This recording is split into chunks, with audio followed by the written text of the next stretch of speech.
नमस्कार दोस्तों, चलिए जानते हैं मध्य प्रदेश के तमाम बड़ी खबरों को केवल 5 मिनट में। लेकिन उससे पहले आप ये वीडियो कहां से देख रहे हैं हमें कमेंट बॉक्स में जरूर बताएं। साथ ही वीडियो को लाइक करके चैनल को सब्सक्राइब जरूर कर दें।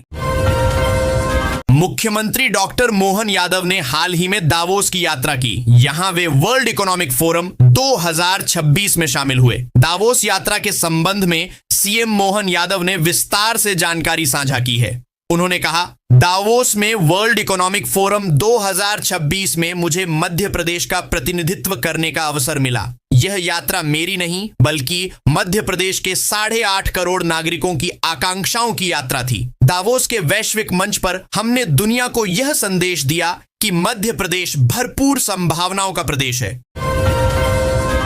रीवा में मुख्यमंत्री कन्या विवाह निकाह योजना के कार्यक्रम में सांसद जनार्दन मिश्रा के बयान विवादों में घिर गए। बोतल और कलंक जैसे शब्दों के इस्तेमाल से मंच की गरिमा पर सवाल उठे। सोशल मीडिया पर तीखी प्रतिक्रियाएं सामने आ रही हैं। वहीं विपक्ष को सरकार पर हमला बोलने का मौका मिल गया है।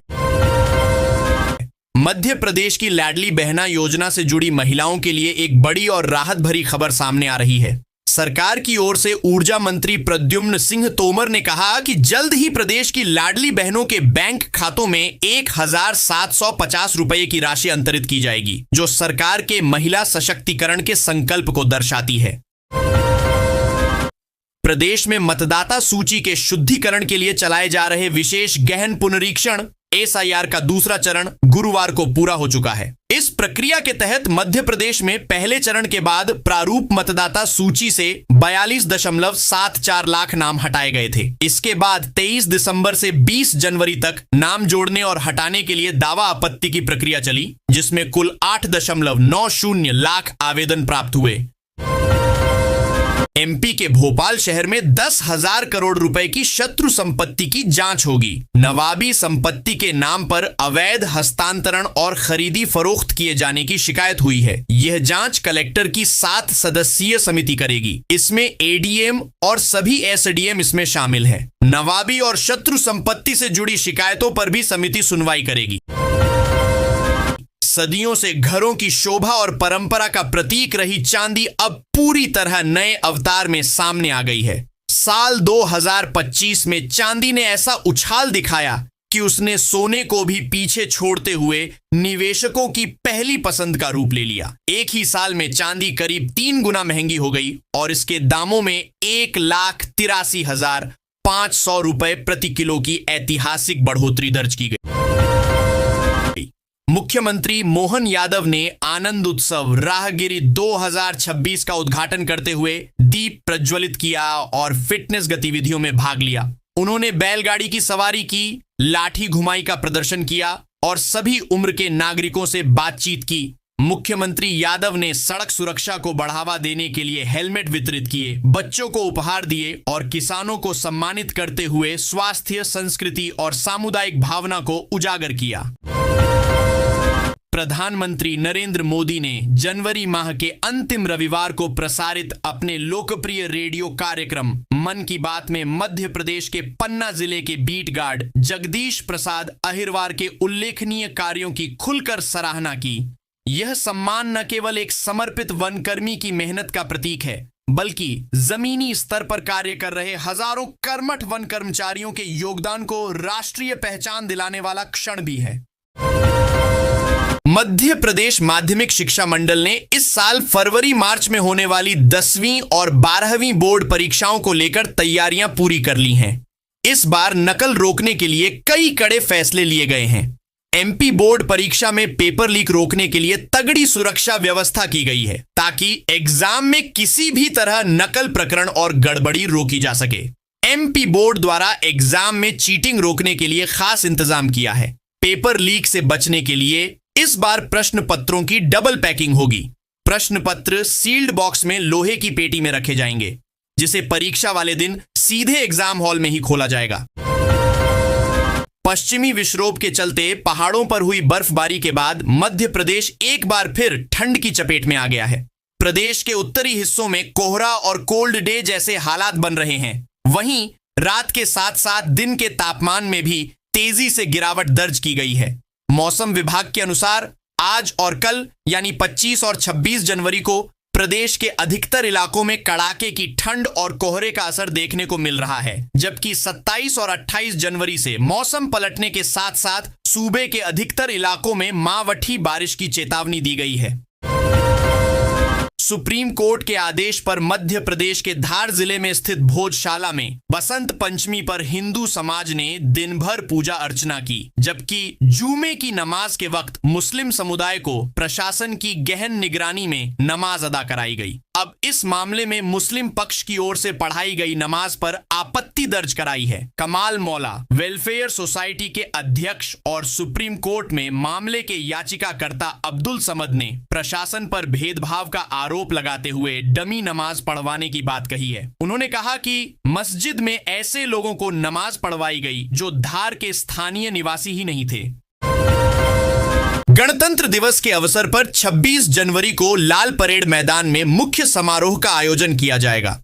कार्यक्रम के दौरान यातायात व्यवस्था के बनाने डायवर्सन प्लान जारी किया है। यह व्यवस्था सुबह 6 बजे से कार्यक्रम समाप्ति तक लागू रहेगी। सुबह 7:30 से कार्यक्रम समाप्ति तक पुलिस मुख्यालय तिराहे से कंट्रोल रूम तिराहे के बीच सामान्य वाहनों का प्रवेश प्रतिबंधित रहेगा।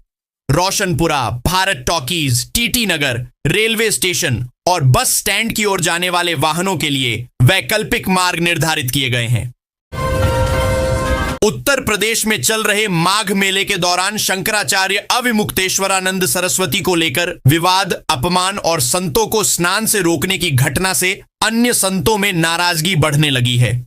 इस घटना पर द्वारका शारदा पीठ के शंकराचार्य सदानंद सरस्वती ने भी निंदा की है। उन्होंने कहा कि शंकराचार्य कौन है और कौन नहीं, यह प्रशासन तय नहीं करता। मध्य प्रदेश से गुजरने वाले नेशनल हाईवे 46 के भोपाल ब्यावरा हिस्से का 4 लेन फिर से बनाया जाएगा। बीते सालों बनाई सड़क में गड्ढे में तब्दील हो गई है, जिसके बाद पुरानी सड़क की जगह नई सड़क निर्माण किया जाएगा। इसके लिए करीब 300 करोड़ रुपए की डीपीआर तैयार कर ली गई है। कभी ये दाने दाने के लिए मोहताज थे, पेट भरने के लिए सडीडीएचकों पर भीख मांगते थे। जब आत्मसम्मान जागा और सरकारी सिस्टम भी सक्रिय हुआ तो सब कुछ बदल गया। इंदौर के ये शख्स अब गणतंत्र दिवस 2026 के विशिष्ट अतिथि बनाए गए हैं। भिक्षावृत्ति छोड़कर आत्मनिर्भर बने इंदौर के इन लोगों को गणतंत्र दिवस 2026 की परेड में कर्तव्य पथ पर विशेष अतिथि के रूप में शामिल किया गया है। सामाजिक न्याय एवं अधिकारिता मंत्रालय द्वारा देश भर से चुने गए 100 नागरिकों में इंदौर के ये 5 प्रतिनिधि शामिल हैं। इन सम्मानितों को हवाई जहाज से दिल्ली भेजा जाएगा। एमपी के सीएम मोहन यादव रविवार को कुछ अलग अंदाज में नजर आए। वे अपने गृहनगर उज्जैन में हैं। यहां सीएम डॉक्टर मोहन यादव ने बैलगाड़ी हाँकी और शंख भी बजाया। वे खड़ताल बजाते भी नजर आए। इतना ही नहीं, सीएम मोहन यादव ने यहां भजन भी गाया। उज्जैन में उन्होंने आनंद उत्सव राहगीरी का शुभारंभ किया। स्थानीय संस्कृति, खेल और सामुदायिक मेलजोल को बढ़ावा देने के उद्देश्य से यह कार्यक्रम आयोजित किया गया है। सीएम डॉक्टर मोहन यादव ने इस अवसर पर यातायात सुरक्षा का संदेश दिया। उन्होंने दोपहिया वाहन चालकों को हेलमेट पहनाकर सड़क सुरक्षा के प्रति जागरूक किया। मध्य प्रदेश की आर्थिक राजधानी इंदौर में दूषित पानी से हो रही मौतों का सिलसिला थमने का नाम नहीं ले रहा है। रविवार को भागीरथपुरा इलाके में रहने वाले 75 वर्षीय रिटायर्ड शिक्षक राजाराम बोरासी ने इलाज के दौरान दम तोड़ दिया। दूषित पानी से हुई मौतों का आंकड़ा 28 पहुंच गया है। लक्ष्मीबाई राष्ट्रीय शारीरिक शिक्षा संस्थान LNIP ग्वालियर में आयोजित 2 दिवसीय राष्ट्रीय conclave sports ecosystem and training upgradation सेतु 2026 का शनिवार को समापन हुआ। कॉन्क्लेव में खेल शिक्षा, खेल विज्ञान, कोचिंग और आधुनिक तकनीक के भविष्य को लेकर गहन विचार विमर्श किया गया। ग्रामीण क्षेत्रों में घर घर पानी पहुंचाने के लिए जल जीवन मिशन के तहत लगातार काम चल रहा है, लेकिन इस वर्ष गर्मी के मौसम में पानी घरों तक नहीं पहुंच पाएगा, क्योंकि अभी पाइपलाइन, टंकियों के काम अधूरे हैं और नदी पर ईंटक वेल का काम होना शेष रहा गया है। अधिकारी बरसात तक पानी सप्लाई होने की बात कह रहे हैं। जल निगम को बीना क्षेत्र में कुल 4,13,670 मीटर पाइपलाइन डालनी है, जिसमें 3,81,371 मीटर लाइन डाली जा चुकी है। मध्य प्रदेश परिवहन विभाग ने वाहन पंजीकरण प्रक्रिया में बड़ी अनियमितता का खुलासा किया है। विभाग की तकनीकी जांच में सामने आया है कि कई ऑटोमोबाइल डीलर्स ने वाहन मालिकों की जानकारी के बिना हजारों वाहनों को चुनिंदा और फर्जी मोबाइल नंबरों पर रजिस्टर कर दिया। इसे सुरक्षा और पारदर्शिता के लिहाज से गंभीर चूक मानते हुए विभाग ने सख्त रुख अपनाया है। भाजपा के नवनिर्वाचित अध्यक्ष नितिन नवीन की टीम में मध्य प्रदेश का प्रभाव बढ़ सकता है। अब तक मध्य प्रदेश से संसदीय बोर्ड में अनुसूचित जाति का प्रतिनिधित्व करने वाले वरिष्ठ नेता सत्यनारायण जटिया सदस्य हैं। इसके अलावा ओम प्रकाश धुर्वे राष्ट्रीय सचिव और लाल सिंह आर्य अनुसूचित जाति मोर्चा के अध्यक्ष हैं। जेपी नड्डा की टीम में कैलाश विजय वर्गीय भी राष्ट्रीय महासचिव रह चुके हैं, लेकिन 2 वर्ष पूर्व वह राज्य में मंत्री बना दिए गए। शहर के नवलपुरा छोटी कसरावद रोड पर सीवरेज कार्य के दौरान पेयजल लाइन और सीवरेज लाइन एक साथ फूट गई। इससे गंदा पानी सड़कों पर बहा। करीब 500 मीटर सीवरेज की गंदगी बहने से पूरे क्षेत्र में खासी बदबू फैली। इससे रहवासियों, दुकानदारों को समस्या आई। वहीं निर्जरणी महोत्सव के कार्यक्रम स्थल तक गंदा पानी बहने से गंदगी व बदबू फैली। इससे लोगों में खासा रोष नजर आया। सिंहस्थ के पहले यात्री एयरपोर्ट से मेट्रो में बैठकर खजराना तक जा सकेंगे। मेट्रो प्रबंधन एयरपोर्ट के पास भूमिगत मेट्रो स्टेशन को तैयार करेगा। वर्तमान में इसके लिए 19 से 20 मीटर गहराई में 300 से अधिक सीमेंट कंक्रीट के पिलर की पाइलिंग का काम पूरा किया जा चुका है। एयरपोर्ट से केंद्रीय स्कूल के बीच वाले हिस्से में शाफ्ट बनाने के लिए खुदाई शुरू हो गई है।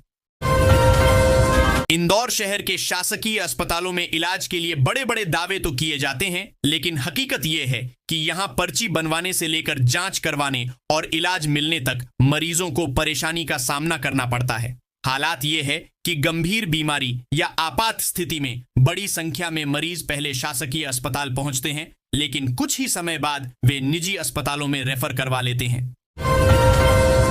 मुख्यमंत्री डॉक्टर मोहन यादव उज्जैन में राहगिरी आनंद उत्सव में शामिल हुए और योग, व्यायाम व स्वस्थ जीवन का संदेश दिया। दीप प्रज्वलन के बाद उन्होंने जनता से संवाद कर स्वास्थ्य को सबसे बड़ा सुख बताया। करोड़ों किसान भाई किसान सम्मान निधि पीएम किसान योजना के 22वें किस्त का इंतजार कर रहे हैं। इस खास सरकारी योजना में जो छोटे और मार्जिनल किसान एलिजिबिलिटी पूरी कर चुके हैं, उन्हें हर साल 6,000 रुपए की फाइनेंशियल मदद दी जाती है, जो 2,000 रुपए की 3 किस्तों में होती है। 21वीं किस्त 2025 के आखिर में दी जा रही है। अब फोकस अगली किस्त पर है, जो 2026 की शुरुआत में आनी है। देश में बढ़ती महंगाई और हर महीने भारी बिजली बिल से परेशान आम जनता के लिए केंद्र सरकार की प्रधानमंत्री सूर्य घर योजना एक वरदान बनकर आई है। इस योजना के तहत आम लोग अपने घर की छत पर सोलर पैनल लगवाकर न सिर्फ बिजली बचा सकते हैं, बल्कि आर्थिक लाभ भी उठा सकते हैं। यह योजना सौर ऊर्जा को बढ़ावा देने और घर घर बिजली की आत्मनिर्भरता सुनिश्चित करने के लिए शुरू की गई है। गणतंत्र दिवस पर देश की सबसे भव्य परेड में इंदौर की बहु शहनाई वादक पलक तोमर देश भर के 200 से अधिक वादकों के मार्च का नेतृत्व करेंगी। यह प्रस्तुति राष्ट्रपति द्रौपदी मुर्मू के आगमन के तुरंत बाद होगी, जो वंदे मातरम की 150वीं वर्षगांठ को समर्पित रहेगी। शहनाई की परंपरागत दुनिया में जहां अब तक पुरुष वर्चस्व रहा है, वहीं पलक तोमर का चयन न सिर्फ इंदौर बल्कि देश भर की महिला कलाकारों के लिए प्रेरणा स्रोत बनकर उभरा है। विवाह के बाद इंदौर को कर्मभूमि बनाने वाली पलक आज राष्ट्रीय मंच से शहर का नाम रोशन कर रही है। एमपी में बुजुर्गों के लिए सर्व सुविधा युक्त ओल्ड एज होम बनाया गया है। सीएम मोहन यादव ने शनिवार को इसका शुभारंभ किया। उन्होंने कहा कि राज्य सरकार दिव्यांगजनों को सशक्त बनाने और वृद्धजनों की सेवा के लिए संकल्पित है। राजधानी में वरिष्ठ जनों को परिवार जैसा वातावरण देने के लिए सेवा भारती के माध्यम से इस सर्व सुविधा युक्त सशुल्क वरिष्ठ जन निवास की शुरुआत की गई है। मुख्यमंत्री डॉक्टर मोहन यादव ने इस मौके पर सामाजिक सुरक्षा पेंशन योजना के पेंशनर्स को बड़ी सौगात देते हुए उनके खातों में 327 करोड़ रुपए डाले। उन्होंने कहा कि दिव्यांगों के पास अद्भुत बौद्धिक क्षमता होती है। मध्य प्रदेश के मुख्यमंत्री डॉक्टर मोहन यादव रविवार को उज्जैन में राहगिरी आनंदोत्सव कार्यक्रम में शामिल हुए। कार्यक्रम के दौरान सीएम मोहन यादव के साथ बड़ा हादसा हुआ, जिससे कुछ देर के लिए हड़कंप मच गया। दरअसल सीएम मोहन यादव को एक घोड़े पर घुड़सवारी के लिए बैठाया गया था और इसी दौरान घोड़े ने उन्हें गिरा दिया। राहत की बात यह है कि आसपास मौजूद सीएम के सुरक्षा कर्मियों ने घोड़े से गिरने के दौरान सीएम मोहन यादव को संभाल लिया, जिसके कारण उन्हें चोट नहीं आई है। भोपाल में ग्रीन मेला लगा है। भोपाल हाट में आजीविका ग्रीन मेले का आयोजन मध्य प्रदेश राज्य ग्रामीण आजीविका मिशन द्वारा किया गया है। 24 से 26 जनवरी तक इस 3 दिवसीय मेले में ग्रामीण आजीविका मिशन अंतर्गत महिला स्व सहायता समूहों के रसायन रहित उत्पाद आकर्षण का केंद्र बने रहेंगे। अन्य मेलों की तुलना में यह मेला अलग है। यहाँ शोभादार पौधों में गुलाब, सेवंती, डहेलिया आदि, आस्था के पौधों में तुलसी, शमी, बेल आदि, सब्जी की पौधों में टमाटर, मिर्च, गोभी, पत्ता गोभी, ग्राफ्टेड सब्जी में बैगन के पौधे उपलब्ध हैं। नगर निगम में अब कागजी काम पूरी तरह से यह पेपरलेस होने जा रही है। आईटी विभाग के अधिकारियों ने बताया कि 27 जनवरी से इस नई व्यवस्था के लागू होने के बाद कोई भी नई आधिकारिक फाइल मैन्युअल कागज पर प्रोसेस नहीं की जाएगी। अब सभी विभागाध्यक्ष फाइलों का निपटारा ऑनलाइन ही करेंगे। इस सिस्टम का ट्रायल रन सामान्य प्रशासन विभाग जीएडी के साथ शुरू कर दिया गया है। अपर आयुक्त वरुण अवस्थी ने कहा कि इस रोल आउट के हिस्से के रूप में सिस्टम के भीतर आधिकारिक ईमेल आईडी जनरेट की जा रही है। एमपी के भोपाल शहर में लगातार जागरूकता अभियानों के बावजूद साइबर ठग नए नए तरीके से लोगों को निशाना बना रहे हैं। साल की शुरुआत से लेकर राजधानी में ठगी के कई मामले दर्ज किए हैं। ऐसा ही एक मामला मिसरोद थाना क्षेत्र से सामने आया है, जहां ऑनलाइन शेयर ट्रेडिंग में मुनाफे का झांसा देकर सेंट्रल बैंक ऑफ इंडिया से सेवानिवृत्त बैंक मैनेजर पंकज श्रीवास्तव से 57 लाख की ठगी की गई। शिकायत पर पुलिस ने केस दर्ज कर जांच शुरू कर दी है। एमपी के किसानों के लिए श्री श्री रविशंकर की संस्था आर्ट ऑफ लिविंग ने बड़ी पहल की है। संस्था ने रीवा जिले के हरिहरपुर में प्राकृतिक खेती के लिए नीडॉट शुल्क प्रशिक्षण शुरू किया है। प्रदेश के उप मुख्यमंत्री राजेंद्र शुक्ल ने भी इसमें हिस्सा लिया। यहां प्राकृतिक खेती का मॉडल विकसित कर किसानों को प्राकृतिक खेती करने के लिए जागरूक भी किया जा रहा है। मध्य प्रदेश लोक सेवा आयोग एमपीपीएससी की भर्ती प्रक्रियाओं में देरी, सुधार की मांग और परीक्षा में कथित घोटालों के विरोध में अभ्यर्थी एक बार फिर सड़कों पर उतर आए हैं। छात्र शनिवार रात से ही इंदौर स्थित मध्य प्रदेश लोक सेवा आयोग कार्यालय के बाहर पोस्टर लेकर धरने पर बैठे हैं। मध्य प्रदेश के धार जिले की ऐतिहासिक भोजशाला में शुक्रवार को बसंत पंचमी के मौके पर पहली बार सरस्वती पूजा और जुमे की नमाज एक साथ शांतिपूर्ण तरीके से संपन्न हुई। इस दौरान किसी भी तरह की अप्रिय स्थिति से निपटने के लिए भोजशाला परिसर के चारों ओर पुलिस और हर किसी नेता के मन में उच्च पद पर पहुंचने की आकांक्षा होती है और होनी भी चाहिए, मगर मुझे मुख्यमंत्री नहीं बनना है।